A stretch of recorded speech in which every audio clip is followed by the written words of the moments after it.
पाणिनि शिक्षण संस्थान में आप सभी का स्वागत है। साथियों, आज हम CGPSC मेंस में पहला टॉपिक देखेंगे भाषा बोध। तो देखिए, भाषा बोध एक अत्यंत महत्वपूर्ण टॉपिक है जहां से CGPSC मेंस में 4 से लेकर 6 नंबर तक के प्रश्न हर साल आते हैं। यहाँ से हर साल कोई ना कोई प्रश्न पूछा जाता है और ये प्रश्न 4 नंबर से लेकर 6 नंबर तक होते हैं, है ना। 2018 के बाद 20-21 में इसको थोड़ा और डीप कर दिया है, तो हम उसी तरीके से पढ़ेंगे। एक चीज़ और, CGPSC मेंस में यदि कोई चीज़ लिखने दिया है तो उसके लिए लाइन कम दिए रहता है, तो उसको ध्यान में रखते हुए हम कम लाइन में ही कैसे लिखें, इसको ध्यान में रखते हुए पढ़ेंगे भाषा बोध को, है ना। हम इतना मटेरियल नहीं पढ़ लेंगे कि वहाँ लिख ना पाएँ और हमें लिखने में परेशानी हो, ठीक है। तो चलिए शुरुआत करते हैं किसकी, भाषा बोध की। तो सबसे पहले समझते हैं कि भाषा बोध क्या है। तो भाषा के संबंध में ज्ञान, बोध का अर्थ क्या होता है, ज्ञान। तो भाषा के संबंध में ज्ञान, सामान्य ज्ञान कि भाषा क्या है, उसके विभिन्न अंग कौन कौन से हैं और कुछ मिसलेनियस चीजें। तो देखते हैं क्या क्या पढ़ेंगे भाषा बोध के अंतर्गत हम लोग, है ना। तो भाषा बोध के अंतर्गत सबसे पहले हम लोग क्या पढ़ेंगे,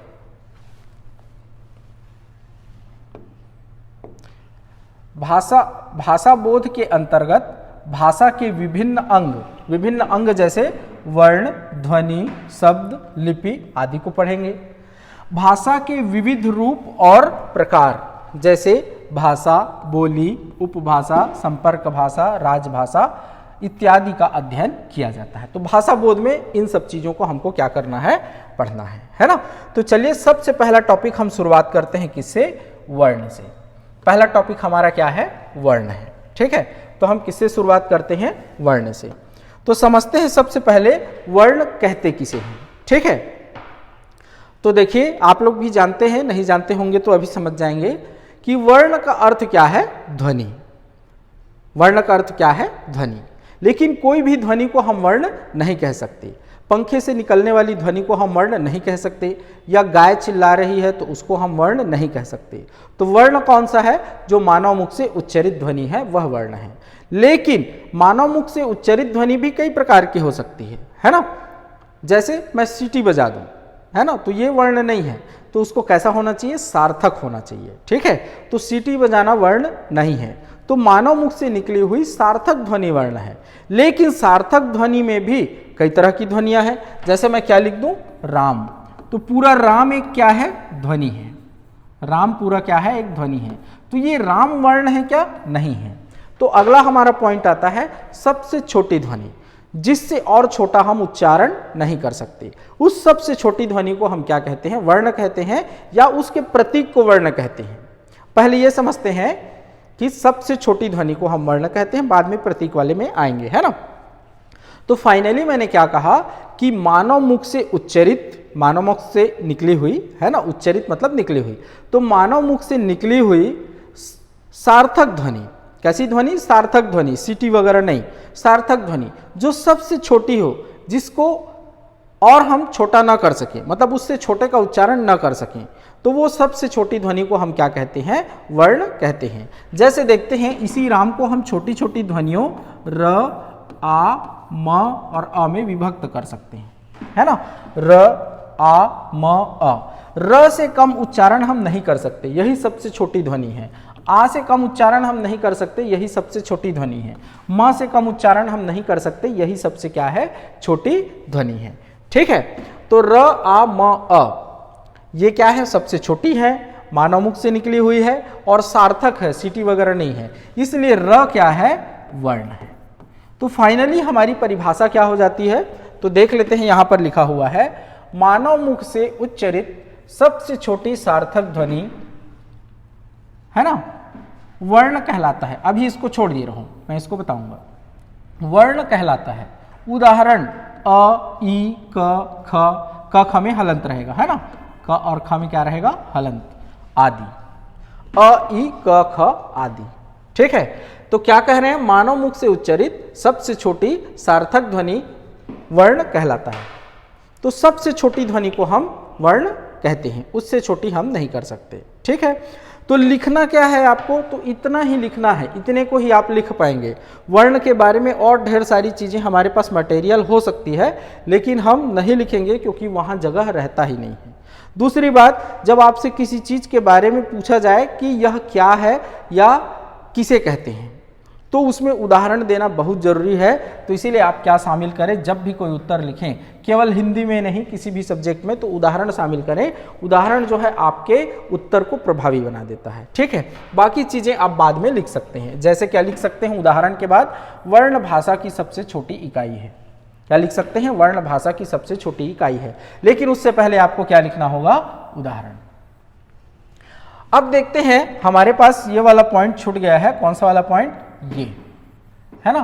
तो जैसे मैं र का उच्चारण कर रहा हूं, ये र का जो उच्चारण कर रहा हूं, तो र क्या है, वर्ण है। जब इस र को उच्चारण न करके मैं लिख दूं तो कैसे लिखूंगा, ऐसा। तो ये भी क्या है, वर्ण है। तो र का उच्चारण करूं वो भी वर्ण है, या र को लिखूं वो भी वर्ण है। तो इसीलिए यहां पर कहा गया है कि मानव मुख से उच्चरित सबसे छोटी सार्थक ध्वनि या उसका प्रतीक वर्ण कहलाता है। प्रतीक मतलब जिस रूप में उसको लिखते हैं। उदाहरण अ, ई, क, ख आदि। क, ख में हलंत रखेंगे, है ना। वर्ण भाषा की सबसे छोटी इकाई है। बात समझ में आ गई होगी। तो वर्ण क्या है, सबसे छोटी ध्वनि। अगला देखते हैं अब हम क्या, वर्णमाला। अगला हमारे पास टॉपिक क्या है, वर्णमाला, ठीक है। वर्ण से कभी भी क्वेश्चन आ सकता है कि वर्ण किसे कहते हैं, है ना। वर्णमाला, तो अब देखते हैं, जब भी किसी भी भाषा का जो अल्फाबेट होता है ना, जैसे हिंदी में क्या है, क, ख, ग, घ, अंगा, उसके जो वर्ण होते हैं सारे वर्ण, उसको जब हम एक जगह रखते हैं तो वो वर्णमाला कहलाती है। लेकिन उसको एक जगह बस रखने से वो वर्णमाला नहीं कहला जाता, उसको व्यवस्थित करना पड़ता है, क्रमबद्ध करना पड़ता है, तब वो क्या कहलाता है, वर्णमाला, है ना। तो वर्णों के व्यवस्थित एवं क्रमबद्ध समूह को वर्णमाला कहते हैं। कैसे, तो समझते हैं। मान लो मैं हिंदी वर्णमाला में जो 52 वर्ण है उसको कैसे रख दूं, कि पहले अ रख दूं, फिर क रख दूं, फिर ल रख दूं, फिर स रख दूं, फिर आ रख दूं। ऐसा करके मैं 52 वर्णों को पूरा लिख दूंगा, तो ये वर्णमाला नहीं होगी। क्योंकि वर्णों में उनकी विशेषताओं के आधार पर एक निश्चित क्रम होता है, एक निश्चित व्यवस्था होती है। तो इसीलिए वर्णों के क्रमबद्ध समूह को और व्यवस्थित समूह को वर्णमाला कहते हैं। तो पहले मैं इनको क्रम से रखूं, अ, आ, ई, पहले स्वर, फिर व्यंजन में स्पर्श व्यंजन, अंतःस्थ व्यंजन, फिर ऊष्म व्यंजन, है ना। तो इस क्रमबद्ध एवं व्यवस्थित समूह को हम क्या कहेंगे, वर्णमाला। जैसे 12 खड़ी में होता है ना। जैसे क, ख, ग, घ, अंगा, ऐसा व्यवस्थित रहेगा सब। च, छ, ज, झ, य, ऐसा व्यवस्थित रहेगा। ऐसा नहीं कि छ को मैं यहाँ पर लिख दूं, ख को यहाँ पर लिख दूं, ऐसा लिखूंगा तो यह वर्णमाला नहीं होगी। तो फाइनली हमारे पास परिभाषा क्या हो जाती है, ये देखते हैं। वर्णमाला की यदि परिभाषा पूछा जाए तो आप क्या लिखेंगे, है ना। तो वर्णमाला की परिभाषा हम लोग देख लेते हैं यहाँ पर। तो वर्णों के क्रमबद्ध एवं व्यवस्थित समूह को वर्णमाला कहते हैं, ठीक है। हिंदी भाषा के वर्णमाला में 52 वर्ण क्रमबद्ध एवं व्यवस्थित, उधर क्या लिखा हुआ है, व्यवस्थित, क्रमबद्ध एवं व्यवस्थित है। अच्छा, यहाँ लिखा हुआ है क्रमबद्ध एवं व्यवस्थित है ना। तो वर्णों के क्रमबद्ध एवं व्यवस्थित समूह को वर्णमाला कहते हैं। हिंदी भाषा के वर्णमाला में 52 वर्ण क्रमबद्ध एवं व्यवस्थित हैं, ठीक। तो वर्णमाला किसे कहते हैं, ऐसा क्वेश्चन आ सकता है। अगला देखते हैं अब हिंदी। हम लोग क्या पढ़ रहे हैं, हिंदी भाषा पढ़ रहे हैं। तो हिंदी भाषा के वर्णमाला में वर्णों को किस तरह से रखा गया है। तो हिंदी भाषा के वर्ण, तो हिंदी की वर्णमाला में 52 वर्ण है। इन वर्णों को 3 प्रकारों में वर्गीकृत किया गया है। तो कौन कौन से हैं, स्वर, व्यंजन और अयोगवाह। देखेंगे सब क्या है ना। तो स्वर, व्यंजन और अयोगवाह, इन 3 वर्गों में रखा गया है हिंदी वर्णमाला के वर्णों को। तो सबसे पहले हम देखते हैं क्या, स्वर। सबसे पहले हम क्या देखेंगे, स्वर। तो पहले कॉन्सेप्ट समझते हैं हम लोग किसका, स्वर और व्यंजन का थोड़ा सा कॉन्सेप्ट समझते हैं, है ना। फिर इसमें से परिभाषा देखेंगे। तो इसमें ना जैसा लिखा है, जैसे मैंने वर्ण की परिभाषा इसमें लिखा हुआ है, जैसा वर्णमाला की परिभाषा लिखा हुआ है, सेम टू सेम आपको क्या करना है, एग्जाम में ऐसा ही लिखना है। इससे ज़्यादा जगह नहीं रहती, तो इससे ज़्यादा मटेरियल तैयार करने की ज़रूरत नहीं है। आप लिख नहीं पाएंगे, बल्कि टाइम वेस्ट होगा कि क्या लिखूँ क्या ना लिखूँ, है ना, क्योंकि ज़्यादा मटेरियल रहेगा तो छांटने में आपको टाइम लगेगा। तो चलिए देखते हैं स्वर और व्यंजन का कॉन्सेप्ट। तो देखिए, जब भी हमारे गले में क्या है, स्वर यंत्र है। उसी स्वर यंत्र से जब हवा गुजरती है तो वर्ण का उच्चारण होता है। जैसे शंख में हम हवा देते हैं तो शंख से ध्वनि निकलती है ना। तो वैसे ही शंख टाइप का एक क्या है, स्वर कोश है, स्वर यंत्र है हमारे गले में। तो पेट से जो आती हुई वायु है, पेट से वायु आती है, तो पेट से आती हुई वायु जब उस स्वर तंत्र से गुजरती है तब वर्ण का उच्चारण होता है ना। तो जब पेट से आती हुई वायु स्वर तंत्र से होकर मुख से बाहर निकले, मुख से बाहर निकलेगी, वायु आ रही है तो मुख से बाहर निकले और उसके बीच में कोई बाधा ना आए। पेट से आती हुई वायु जब मुख से बाहर निकले तो उसके मार्ग में कोई बाधा ना आए, तो ऐसे वर्णों को क्या कहते हैं, स्वर वर्ण कहते हैं। जिन वर्णों का उच्चारण करते समय पेट से आती हुई वायु जब मुख से निकलती है तो उसके मार्ग में कोई बाधा ना आए, तो ऐसे वर्णों को क्या कहते हैं, स्वर वर्ण कहते हैं। ठीक है। और जिन वर्णों का उच्चारण करते समय उदर से आती हुई वायु मुख में कहीं ना कहीं बाधित हो जाए, उसके मार्ग में कोई बाधा आ जाए, तो ऐसे वर्णों को क्या कहते हैं, व्यंजन वर्ण कहते हैं। उदाहरण से समझते हैं, जैसे आ आप लोग भी उच्चारण करके देखेंगे। आ, जब मैंने आ का उच्चारण किया तो देखिए पेट से आती हुई वायु सीधे मुख से बाहर निकल गई, उसके मार्ग में कोई बाधा, कोई अवरोध, कोई रुकावट नहीं थी। लेकिन आप ट का उच्चारण करिए, ट, तो जैसे ही आपने ट का उच्चारण किया तो देखिए बीच में वायु के मार्ग में बीच में क्या आ गया, जीभ, जीभ ऊपर खड़ा हो गया, ट, है ना। तो उसके मार्ग में क्या आ गई, बाधा आ गई। तो आ जो है उसके मार्ग में बाधा नहीं आई, इसलिए आ क्या है, स्वर है, और ट जिसके मार्ग में बाधा आई वो क्या है, व्यंजन है। बात समझ में आ गई होगी। तो यही है कि जिन वर्णों का उच्चारण करते समय उदर से आती हुई, पेट से आती हुई वायु के मार्ग में कोई बाधा अवरोध ना हो तो वे वर्ण स्वर वर्ण कहलाते हैं। और जिन वर्णों का उच्चारण करते समय उदर या पेट से आती हुई वायु के मार्ग में कोई बाधा या अवरोध हो तो वह व्यंजन वर्ण कहलाते हैं। ठीक है, बात समझ में आ गई होगी। अवरोध हो तो व्यंजन और नहीं हो तो स्वर। ठीक, यही कॉन्सेप्ट है, यही मेजर कॉन्सेप्ट है। तो अब स्वर की परिभाषा देखते हैं। अच्छा, यहीं पर स्वतंत्रता और परतंत्रता वाली बात आती है। ठीक है, तो चूंकि स्वर के मार्ग में कोई बाधा नहीं आती है ना, तो इसलिए स्वर वर्णों का उच्चारण ऐसे ही हो जाता है। लेकिन जब हम व्यंजन का उच्चारण करते हैं तो बाधा आ रही है। जैसे हमने ट का उच्चारण किया, ट का उच्चारण करके आप भी देखिए, जैसे ही आप ट का उच्चारण करेंगे तो जीभ ऊपर उठ जाएगा। और ट का उच्चारण कब हुआ, जब आपने जीभ ऊपर उठाया तभी ट का उच्चारण हुआ। लेकिन जैसे ही आप जीभ को छोड़ेंगे, जैसे ही आप क्या करेंगे, जीभ को छोड़ेंगे, छोड़ना तो पड़ेगा ना, हमेशा थोड़ी रखे रहोगे ऊपर। तो जैसे ही आप जीभ को छोड़ोगे, आपके न चाहते हुए भी किसका उच्चारण हो जाएगा, अ का उच्चारण हो जाएगा। इसीलिए कहते हैं कि व्यंजन स्वतंत्र वर्ण नहीं है, उसके उच्चारण के लिए हमें स्वर की सहायता लेनी पड़ती है। तो ट का हमने उच्चारण किया तो मजबूरी में अ का भी क्या हो गया, उच्चारण हो गया। बिना अ के हम ट का उच्चारण नहीं कर सकते थे। जीभ ऊपर गया तो ट, जीभ नीचे आया तो अ का उच्चारण हो गया। तो इसीलिए कहते हैं कि स्वर जो है स्वतंत्र वर्ण है, उनके उच्चारण में किसी अन्य वर्ण की सहायता नहीं लेनी पड़ती है। वहीं व्यंजन जो है वो स्वतंत्र वर्ण नहीं है, उनके उच्चारण में स्वर की सहायता लेनी पड़ती है। तो इसीलिए स्वर क्या हो गए, स्वतंत्र वर्ण, और व्यंजन क्या हो गए, स्वतंत्र वर्ण नहीं हुए। ठीक है, तो यहीं से हम परिभाषा देखते हैं किसकी, स्वर की। तो देखिए क्या लिखा हुआ है स्वर की परिभाषा में, हिंदी वर्णमाला के वे वर्ण जिनके उच्चारण में अवरोध नहीं होता। अब यहाँ वायु का मार्ग लिखने की जरूरत नहीं है। अवरोध नहीं होता तो कहाँ अवरोध नहीं हो रहा है, ये आप समझ जाइए। वायु के मार्ग में अवरोध नहीं होता। कौन सी वायु, जो पेट से होते हुए मुख से बाहर निकलती है ना। तो हिंदी वर्णमाला के वे वर्ण जिनके उच्चारण में अवरोध नहीं होता स्वर वर्ण कहलाते हैं। ठीक है, स्वर वर्ण कहलाते हैं। उदाहरण अ, आ, ई आदि स्वर स्वतंत्र वर्ण होते हैं।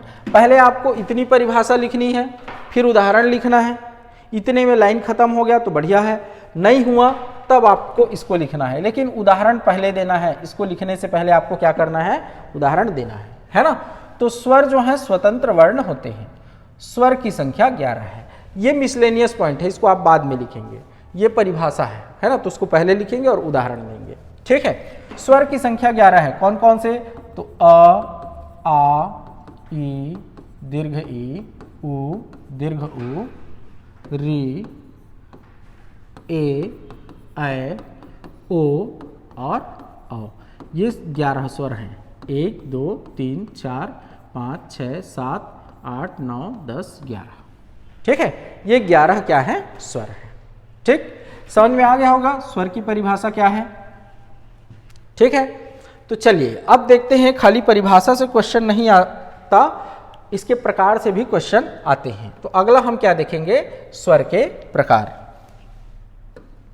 क्या देखेंगे, स्वर के प्रकार। तो वैसे तो देखो, किसी भी चीज का जब हम प्रकार देखते हैं तो कई दृष्टिकोण से उसका प्रकार देखते हैं, है ना। जैसे मनुष्यों का ही प्रकार देखना है तो जिस देश में जन्म लिया है उसके आधार पर मनुष्यों के प्रकार, तो भारतीय मनुष्य, अमेरिकी मनुष्य, चीनी मनुष्य। जाति के आधार पर तो प्रोटो ऑस्ट्रेलाइड, मंगोलाइड, है ना, द्रविड़ जाति के। और भी शारीरिक विशेषता के आधार पर देखें तो दुबले मनुष्य, हट्टे कट्टे मनुष्य, लंबे मनुष्य, छोटे मनुष्य, है ना। तो कई आधारों पर वर्गीकरण किया जा सकता है किसी भी चीज का। तो वैसे ही स्वर का भी कई आधारों पर वर्गीकरण किया जा सकता है, जिसमें से 2 फेमस आधार हैं, इसी को आपको जानना है ना।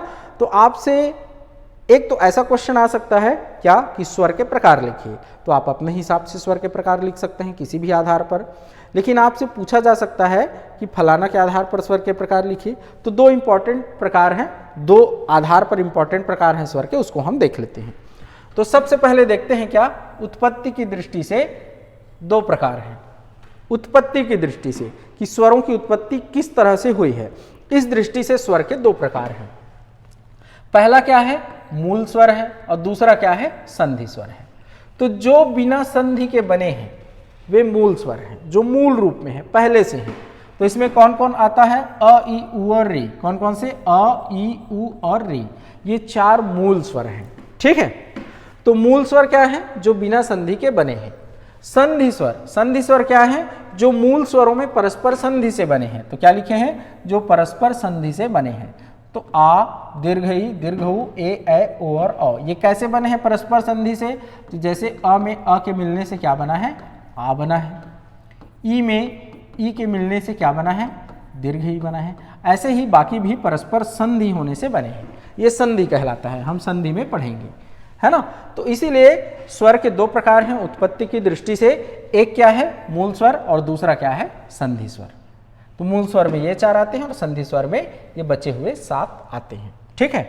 एक दूसरा दृष्टिकोण है क्या, उच्चारण के कालमान की दृष्टि से।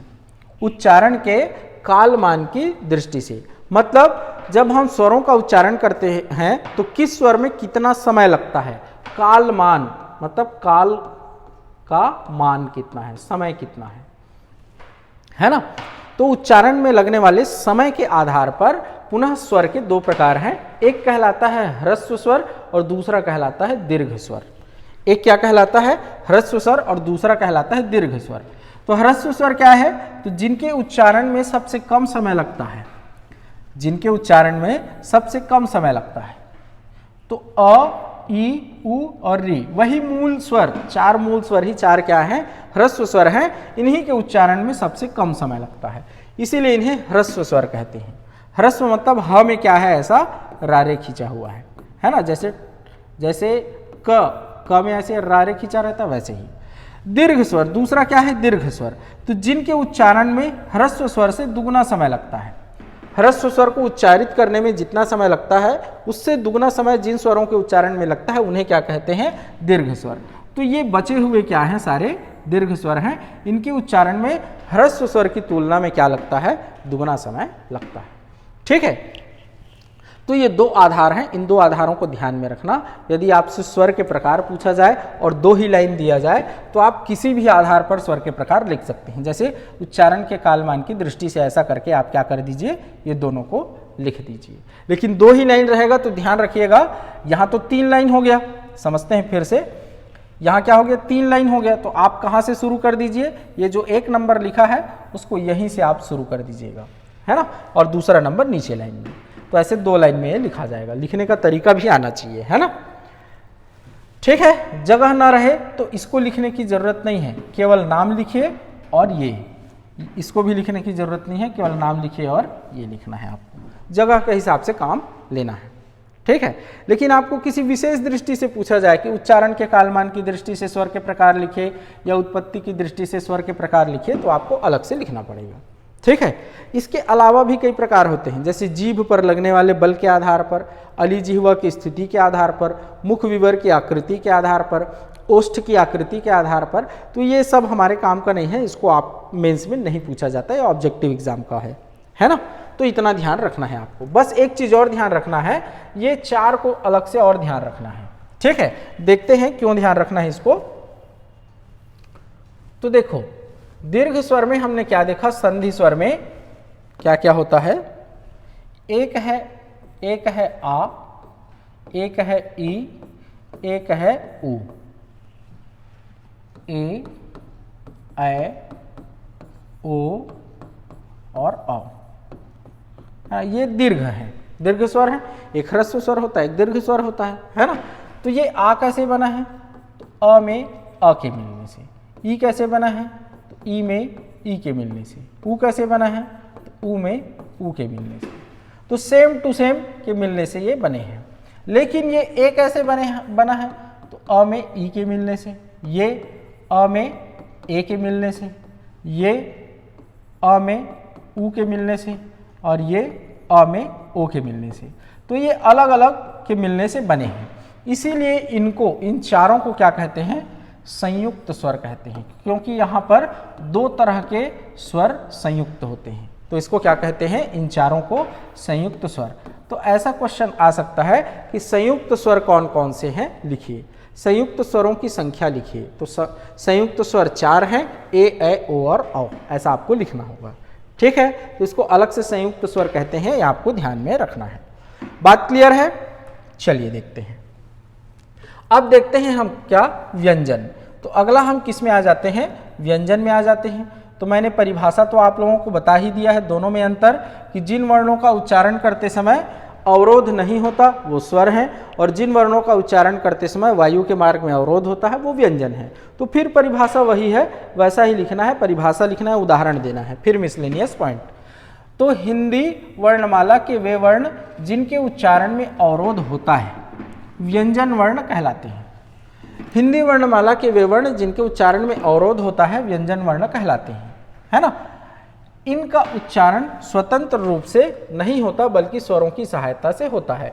इस पॉइंट को आप उदाहरण देने के बाद लिख सकते हो, है ना, जगह के हिसाब से लिखना है।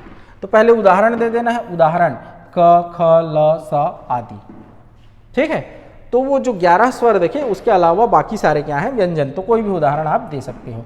ध्यान रखना सब में क्या करना, हलंत लगाना, जैसे क में, ख में ऐसा हलंत लगा हुआ है।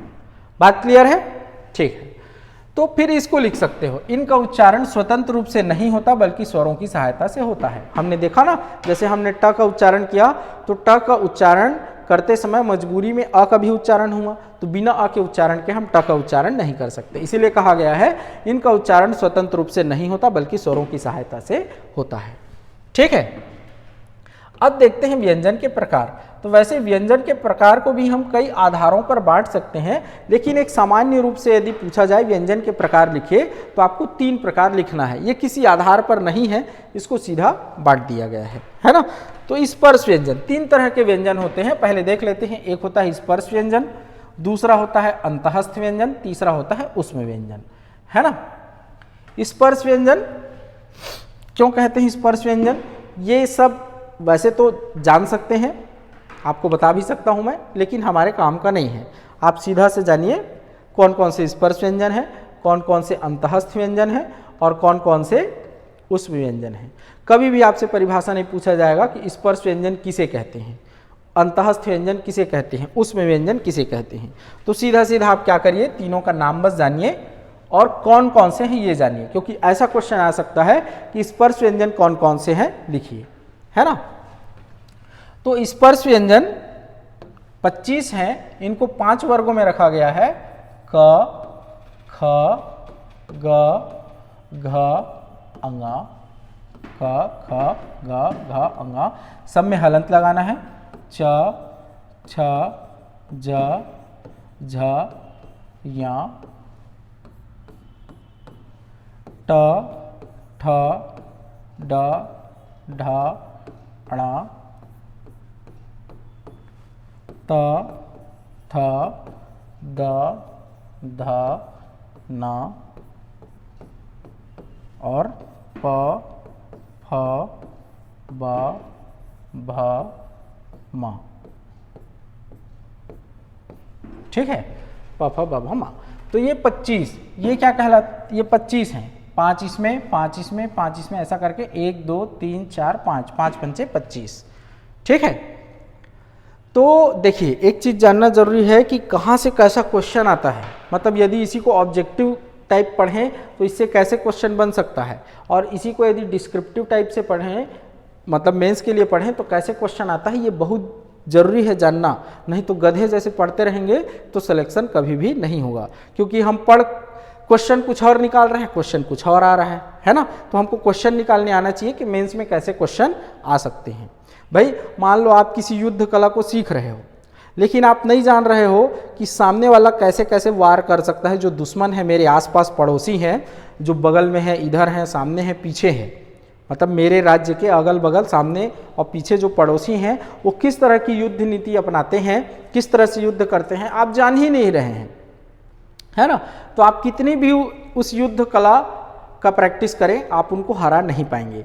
तो ये जानना कि कैसे वार करेंगे, मतलब कैसा क्वेश्चन आएगा, ये जानना जरूरी है ना।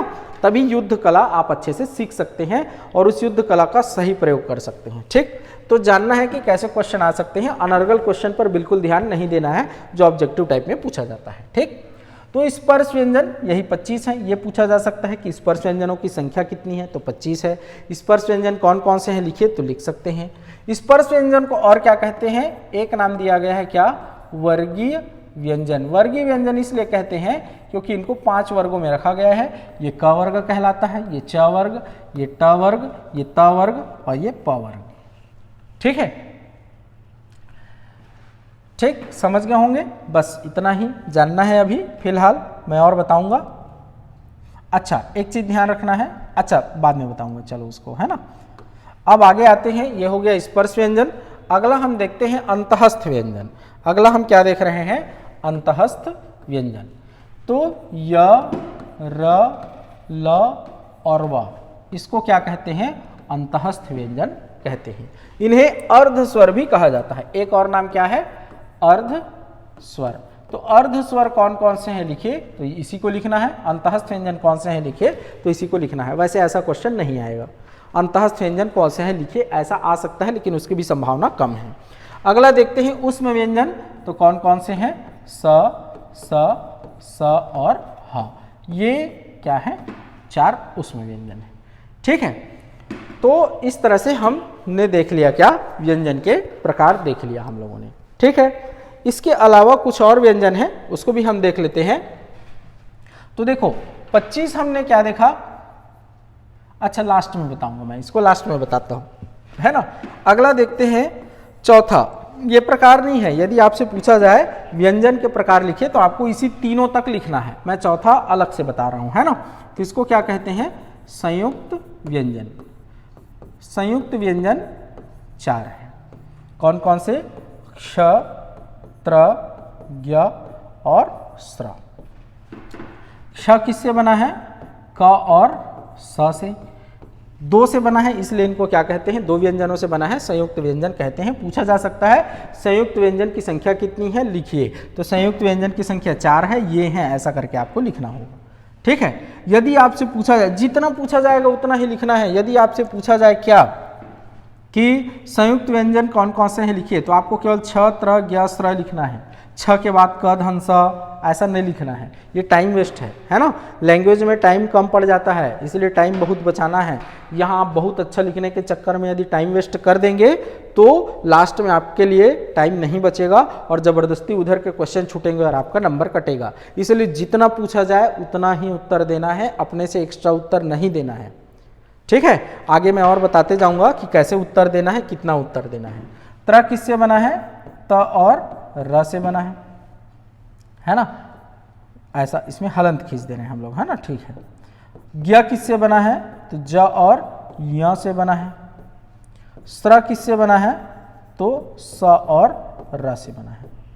ठीक है, तो यदि आपसे पूछा जाए कि संयुक्त व्यंजन कौन से हैं लिखिए, तो आपका उत्तर क्या होगा? संयुक्त व्यंजन निम्नलिखित है, ये लिखने की जरूरत नहीं है। सीधा आप क्या करिए, उत्तर लिखिए और क्या लिखिए?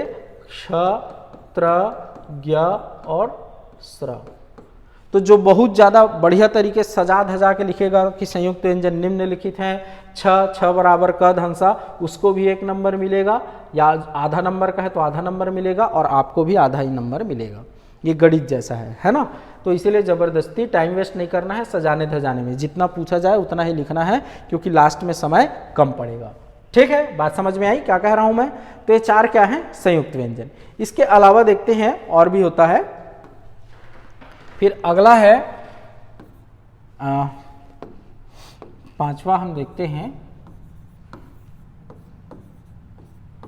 द्विगुण व्यंजन। द्विगुण व्यंजन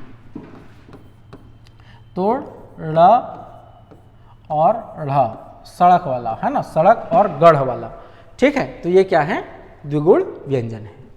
इनको उत्क्षिप्त व्यंजन भी कहते हैं, हालांकि ये नाम नहीं पूछा जाएगा ज़्यादा आपसे, लेकिन ध्यान रखिए उत्क्षिप्त व्यंजन भी कहते हैं। तो दोनों नाम याद रखेंगे, द्विगुण व्यंजन लिखिए या उत्क्षिप्त व्यंजन लिखिए, तो ये दोनों उसमें आएंगे।